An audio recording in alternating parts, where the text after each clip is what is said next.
Hey, how you doing? Been a while, hasn't it? So, how you been? Me? Well, I've been busy with a few things behind the scenes, but I'm back and ready to get the anime abandoned ship a-sailing. And in my mind, there's no better way to make my regular return than to pick up something I dropped almost 2 years ago. As there was a television series adapted from Ishinomori's sequel series, Eve of Mythology chapter, that Media Blasters and Inoki Films wound up just calling Genma Wars. And it's also widely regarded as one of the worst anime series of all time. Oh yeah, you didn't think I was gonna let a juicy little morsel like that lie, did you? Yuppers, it's time for me to get back to shoveling crap, and few anime have garnered such a crappy reputation than Genma Wars, a 2002 television series that, save for its use of digipainting and CG, looks like it was animated in 1968. I'm one of them! I'm a wizard! I'm a wizard! Well done! True story, when I told Justin Sevakis, founder of Anime News Network, and yes, that is a name drop, that I was planning on covering Genma Wars, he told me that once upon a time ago, a friend of his from Media Blasters encouraged him to essentially do a comedic hit piece on it on Anime News Network, and he just couldn't suffer through the series to do it. Which is amazing to me on several fronts, not the least of which is the fact that even Media Blasters knew they squeezed out a turd. Then again, how could they not? Didn't you hear? Your house just burned down and your mom and dad... What, are they dead? Too bad. From the terrible animation, the down-and-out could-not-care-less localization, and the batshit crazy plot, Genma Wars is an internet reviewer's wet dream. Seriously, my figurative cup is runnething over like I'm at a broken soda fountain. With 13 episodes to cover, there is no possible way I'm going to be able to cover every single little thing it gets wrong. Good luck with the baby monster. Become the true Genma King. Okay, you little freak. I'll become the true Genma King or whatever you want, and I'll crush you. I'll make you shut up, you bastard. But by God and all that is holy, I'm gonna try. This is Genma Wars.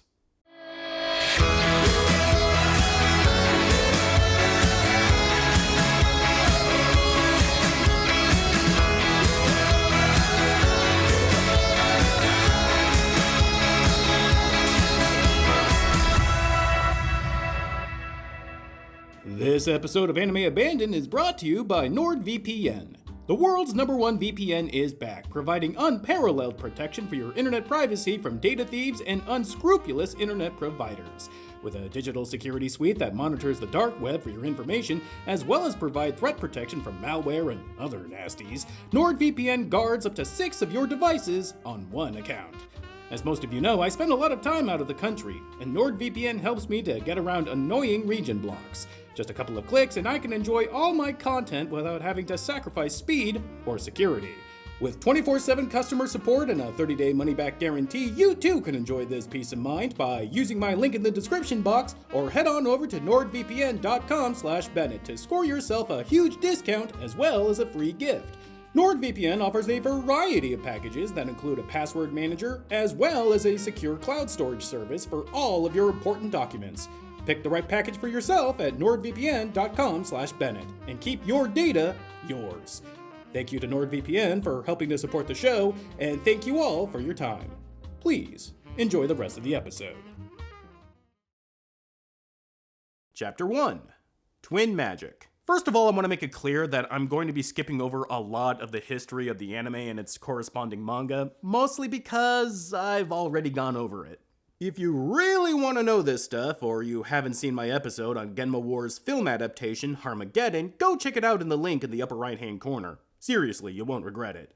But if you're gonna pull the TLDR card, well, all you really need to know is that this anime was based off a manga series of the same name, drawn by legendary manga artist and Kamen Rider creator Shotaro Ishinomori. Specifically, the anime was based off a spin-off manga called The Eve of Myth, or The Chapter of Mythology, depending on the translation. And with that out of the way, let's get to this nuthouse plot. Tell me if you've heard this setup before. It's the post-apocalyptic future where mankind is reduced down to a caveman existence subjugated under a merciless race of sapient primates. Please get out of here. Please leave. Mother! Mina, if the monkeys ever find out, they'll kill us all without mercy. The entire village will be destroyed. That's right. Genma Wars has the utter audacity to rip off one of the most seminal classics of all time, Playmate of the Apes. I want to get out of this madhouse! This is a madhouse!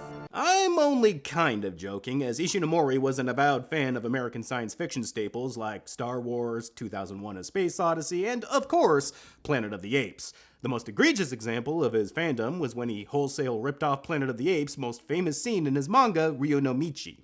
If you're thinking this ill-advised bit of inspiration is gonna be distracting, well, you're very much right. But that's not even a tenth of it.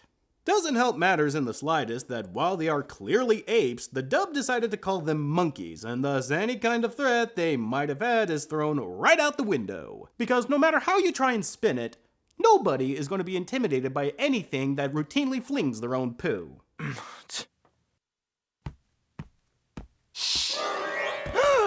Monkey! But these aren't just any old sentient monkeys, oh no. These are sentient monkeys that take orders from an all-knowing wizard king. I think? You see, the anime itself never really confirms or even really explains the connection between the monkeys and our big baddie here. They just kind of allude to the fact that he's the one in charge and they just kind of defer to him. Him, again, being an interdimensional wizard king who has psychic powers and reigns over a planet of anthropomorphic animal men who are also wizards.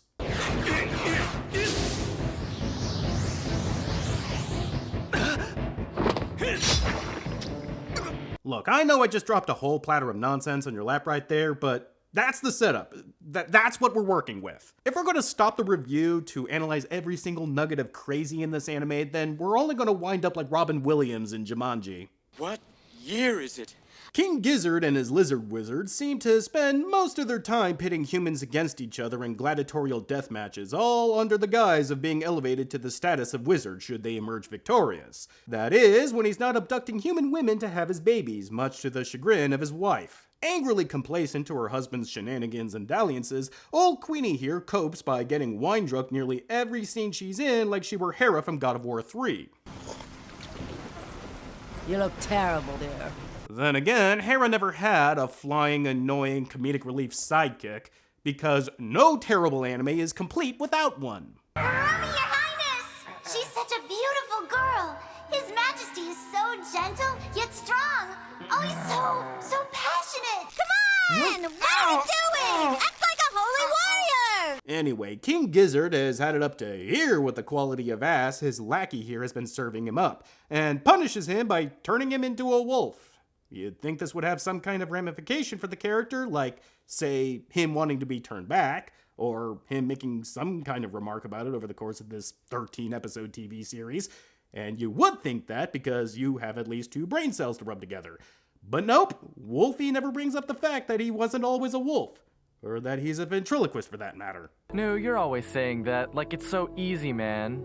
That's why you have to train as hard as you can. Still, what King Gizzard wants, King Gizzard gets. And what he wants is a new fair maiden named known to do nasty things to.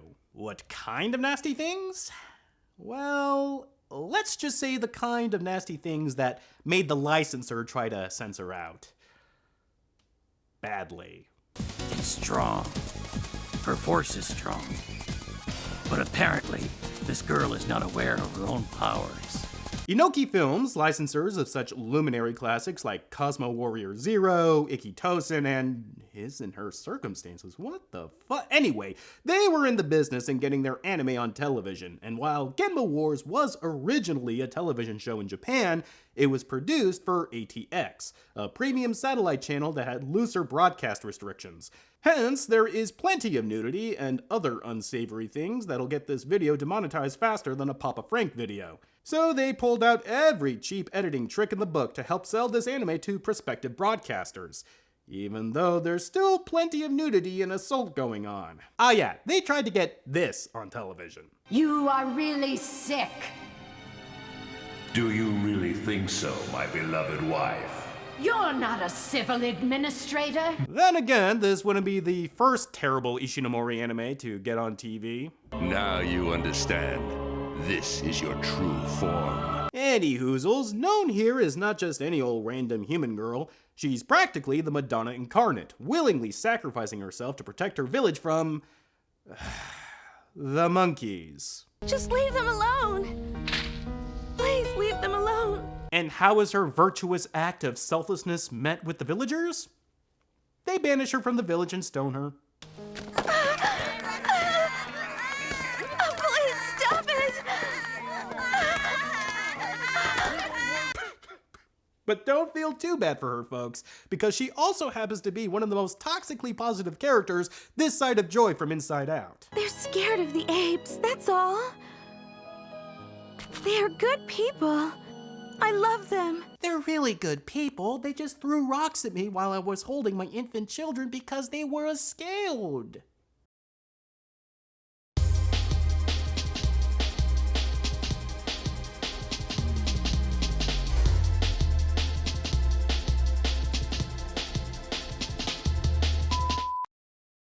Oh yeah, even her own parents give her the brush off. No! Our daughter is dead to us!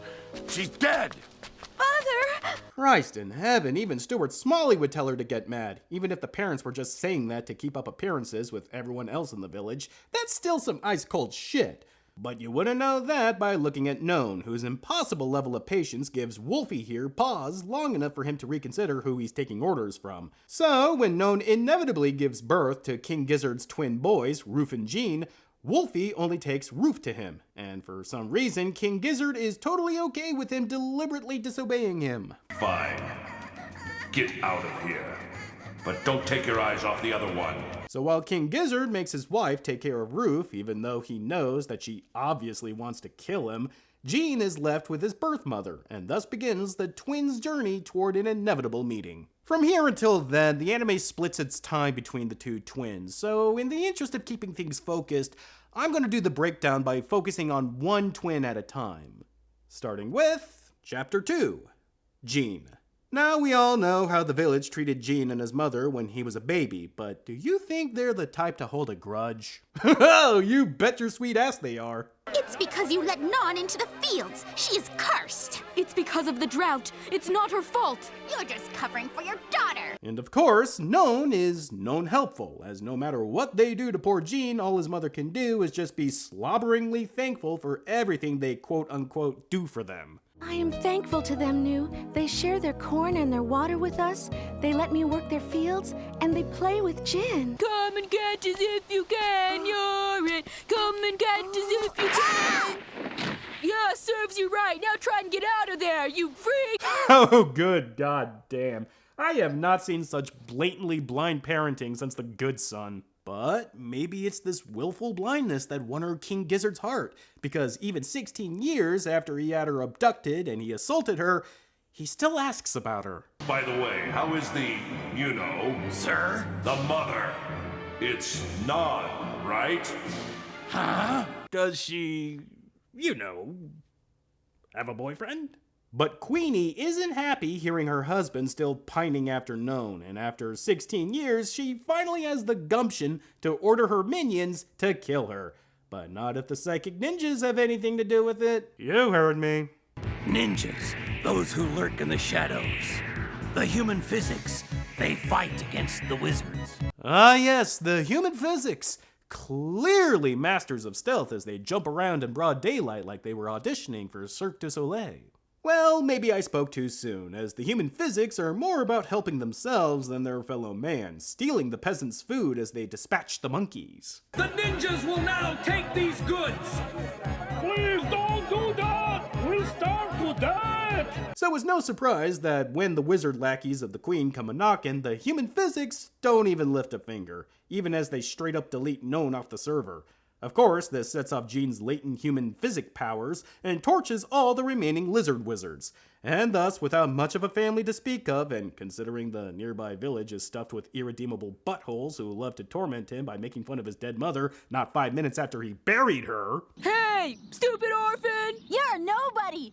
Your mother is dead! Jean decides to try and join up with the ninjas by seeking out their leader, Dan the Ninja. He's amazing. You'll see. His name is Jin. This is Dan the Ninja. Okay, I'm thinking that the name is supposed to be pronounced Dawn, as in the ranking system used by a lot of martial arts. But considering it's this dub we're talking about... Does he really have that kind of powers? Yeah, I'm not surprised. It doesn't take much convincing for Dan the Ninja Master to let Gene into his motley crew of human physics, though the term human is given quite the stretch here. So you're the new guy everybody's talking about, huh? I guess so. Who are you? What are you doing here? Well, Ah, this anime sucks. This melted pink gumdrop and his goon bodyguard just kind of pop in out of nowhere and leave just as quickly, letting the audience know that their new paralysis demons have arrived. All they really do here is tell Gene that Dan might not actually want to take on the wizards, as he so often says, because he's grown complacent with his position. What, you mean the guy who leads a band of ninjas to steal food from starving peasants might not be on the up and up? The hell you say? We fight for your freedom! We're doing this to make you free!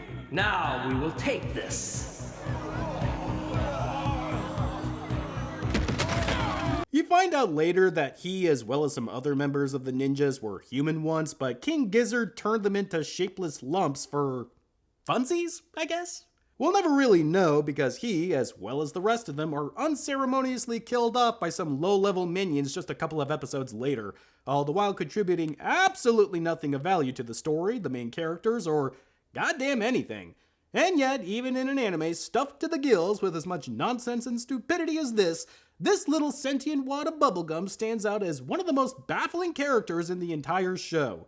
He may have only showed up for a grand total of 10 total minutes of screen time, but by God, he made the most out of what he was given. I salute you, Kirby, if he only used his inhaling powers on bottles of Stoli.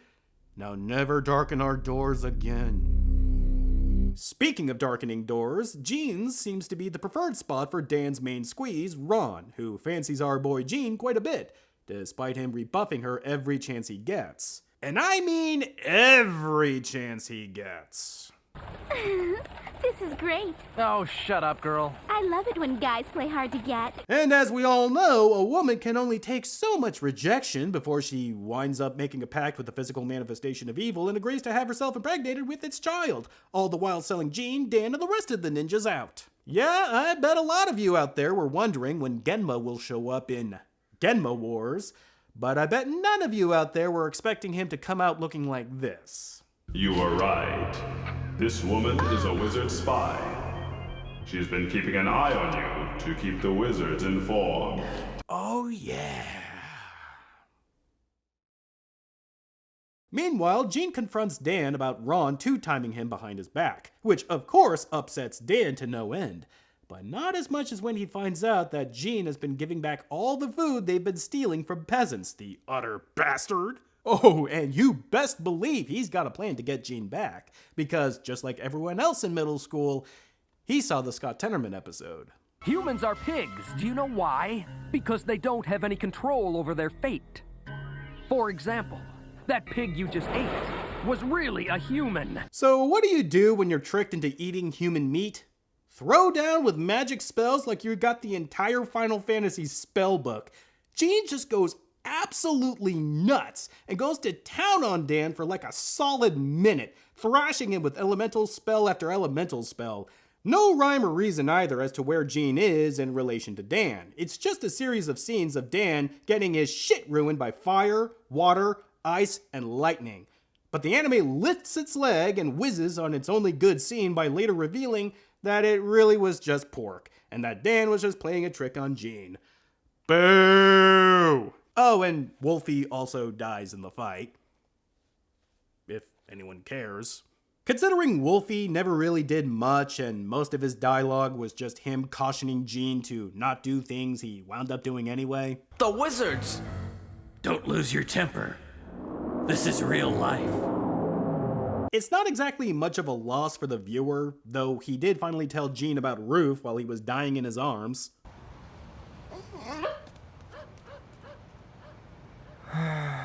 Knew was dead. But now, Gene has a clear goal to find his lost brother, and Ron is still around, for some reason, carrying Genma's offspring, who is also Genma, claiming it as Dan's child, even though it looks like a Cyberman, and he can also psychically project his voice, which happens to sound like Pee Wee Herman's dubbed voice. I came looking for you. I missed you so much. Mr. Herman, you have a telephone call at the front desk. I remind you, ladies and gentlemen, that this is supposed to be our big baddie. You humans have no idea what terror is. The fear that will come raining down from the sky is real terror. Savor it. Of all the things I really, truly do not get about Genma Wars, and trust me, that list is a mile long, Ron confuses me the most.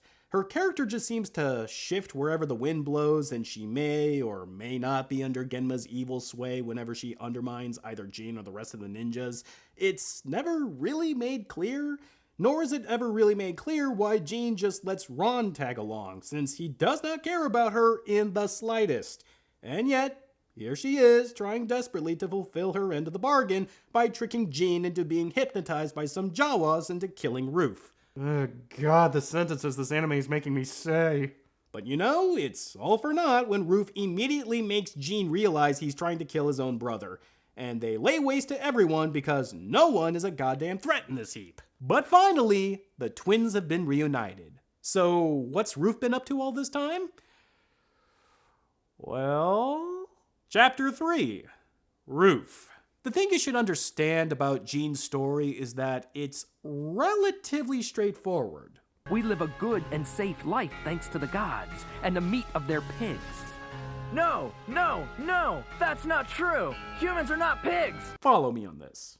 Yeah, not much of it really makes sense if you look at the actual plot, but when you get right down to it, it's fairly straightforward in its broad strokes.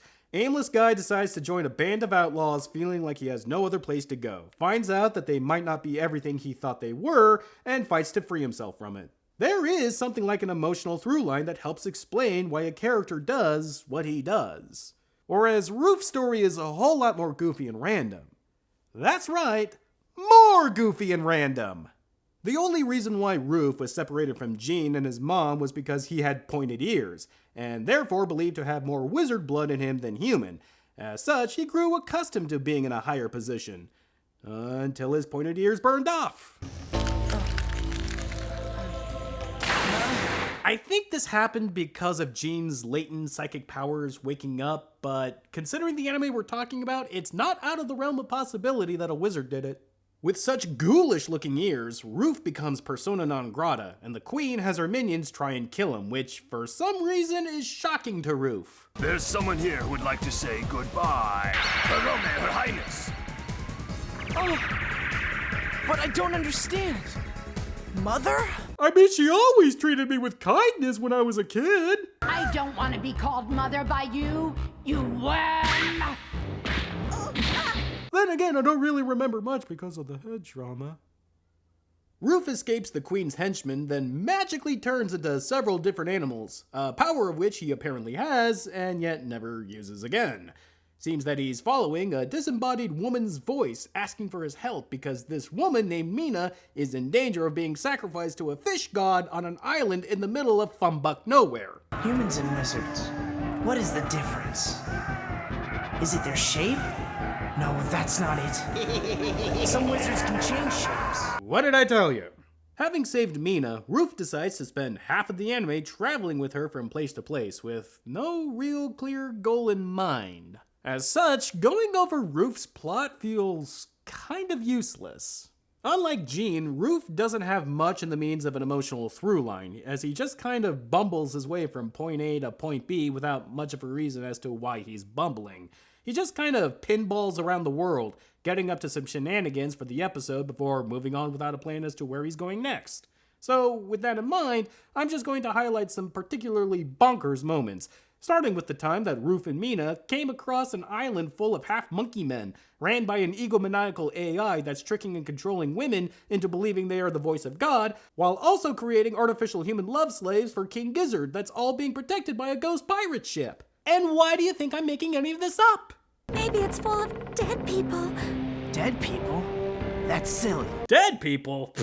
That's just silly. Now, psychic wizard monkey warriors from outer space. Or how about the time Roof comes across a castle whose lord offers him help in fighting King Gizzard, but screws it all up by offering Roof his choice in which children's brains to eat. What is this? You eat their brains while they're still alive. This is a delicacy. I'm sure you'll love it. You see, the brain itself feels no pain, Clarice, if that concerns you. Oh man, did Roof step into it now? He's way outnumbered and... Oh, wait, he can just literally obliterate them all with a thought.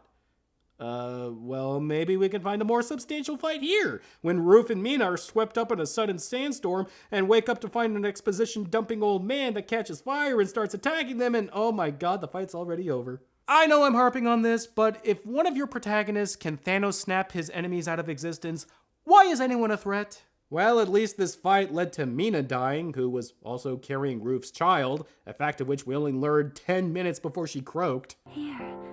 What is it? It's a baby. A baby? I don't think you need me to tell you all to not feel too bad for Roof, because how in the world is anyone supposed to feel anything watching this amateur hour other than secondhand embarrassment? But just in case, hold on to your tissues, because it isn't too long before Roof trades in his useless tag-along with another useless tag-along. I was the decoy, so everyone could get away. Yeah? You're a brave little boy. But the shitty shenanigans can't go on forever, which leads Roof to his destined meeting with Jean, which begins a whole new series of shitty shenanigans. Chapter 4, Reunited, and it feels so... We have to join forces and go to Genma Castle. The secret of your blood is in Genma Castle. With the twins reunited, it's high time they take the fight to King Gizzard. But not before they go out looking for their psychic siblings that were never mentioned until now, and will be killed off not 4 minutes after meeting them. Mind you, this is all under the behest of baby Genma here, who for some reason is helping them take out King Gizzard. All from the comfort of Ron's womb. I'm here, in this woman's belly. I've gone back. It's safer in here. Now I know what you're thinking, because I was thinking it too. Freaking how? Will it shock anyone to hear that it goes unexplained? Then again, I'm not sure we all needed to see what would ostensibly be a snake eating an egg. But curious minds need to know how the hell neither Roof nor Jean heard what had to be blood-curdling shrieks from Ron. But don't think that Ron got the short end of the stick, because thanks to baby Genma, well, I think I'll let him explain it. That's right. Every drop of your spit will become fire. Who are the 5 best characters in Genma Wars? Think about it. Ron, Ron, Ron, Ron, and Ron, because she spit hot fire. Especially when she spits hot fire on Eerie.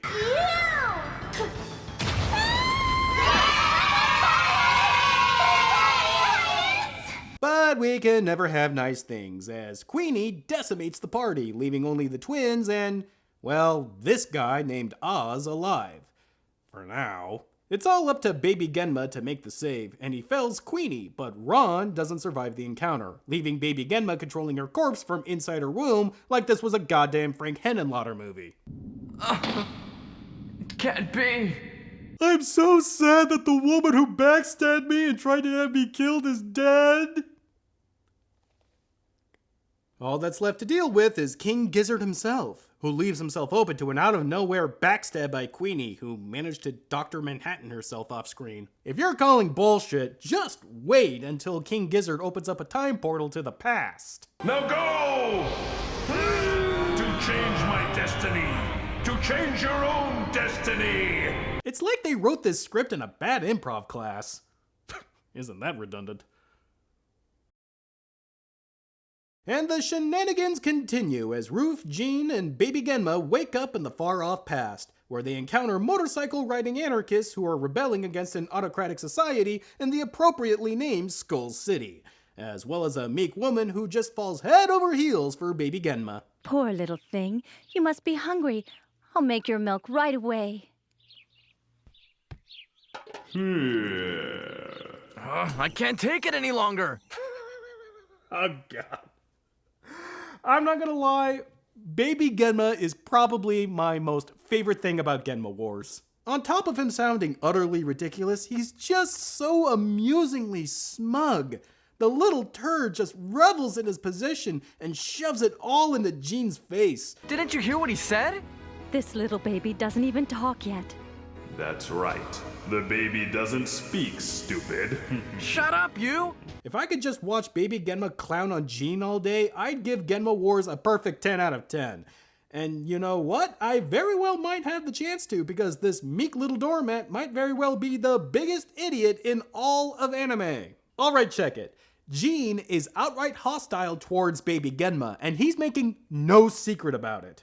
That baby you have there is dangerous. We thought you'd better know. So what does the meek little doormat do?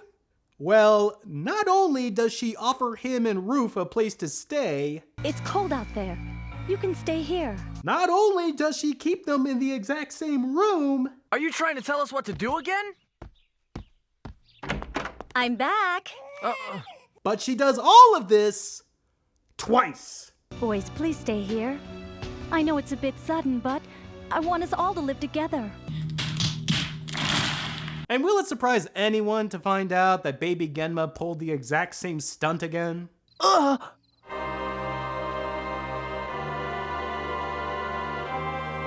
And again, there is no explanation as to how the hell he did this, or why the meek little idiot here isn't blowing a goddamn gasket, suddenly finding herself 7 months pregnant overnight. But at least it leads to the line read of the anime, which also happens to be one of the most infamous lines in dub history. You stay in here, you hear me?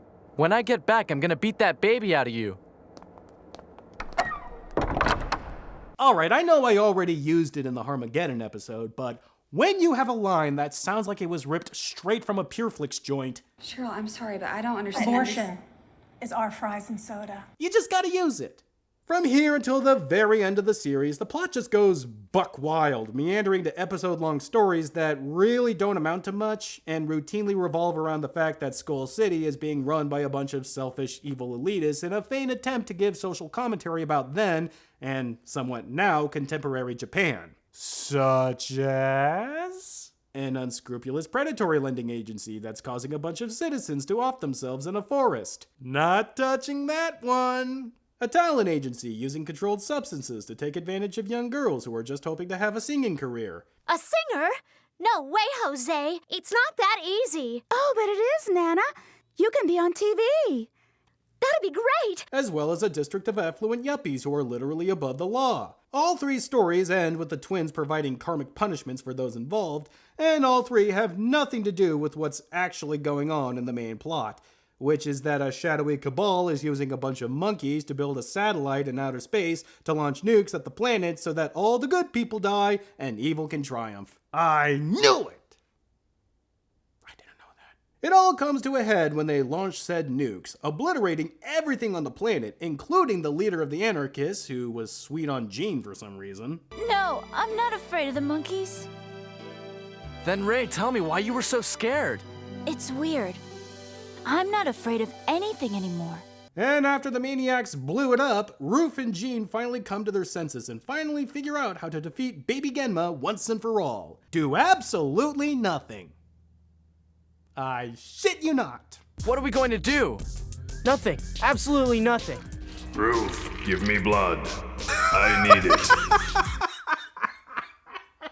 God. This anime could have ended like 6 episodes ago. Christ, I feel like I'm being trolled. Good one. Good one. Jean and Roof teleport themselves back to their present with the idiot, and for some reason this is supposed to be a happy ending. I mean, I guess the monkeys are defeated in this timeline, as well as King Gizzard, but the Earth is still a bombed-out wasteland. What the hell is there to smile about?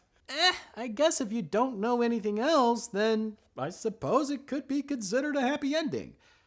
But we still have one matter left to tackle. Chapter 5. Is this the worst? By now, I hope that all of you can come to the exact same conclusion that I did.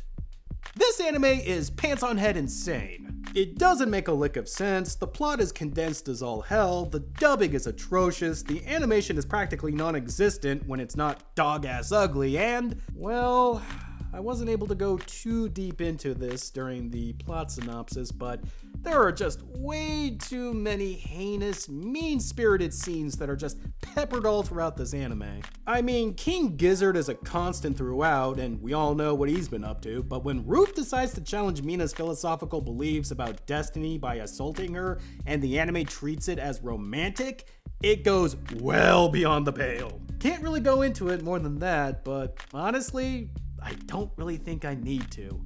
It's just a completely tasteless, useless, and tone-deaf scene. After everything is said and done, I think it's safely established that Genma Wars is a deserved entrant in the conversation of the worst anime of all time. But is it? Well, I really do think you can build a strong case for Genma Wars, just for the sheer fact that it doesn't do anything, and I mean anything, right. Thing is though, it's not the worst of anything. No matter how badly Genma Wars screws up in one specific area, there is another anime that does it worse. It's not as stupid and nonsensical as Garzy's Wing, it's not as ugly and off-putting as Musashi Gundo, it's not as angering as Android Keykider, and there's numerous other anime that are more hateful and depressing. It's not even the worst Media Blasters dub. Even though Genma Wars features some flat-out lazy moments for Media Blasters, like the fact that halfway through the series they didn't even bother providing the title of the episode during the eye catches, leaving just a black screen for a few seconds, or the fact that there are stilted, directly translated lines aplenty. The monkey doesn't have duh. I know, but he took him. Or the fact that the final mix includes flubbed lines, actors' breaths before they begin their take, as well as lines that were wrongly mixed.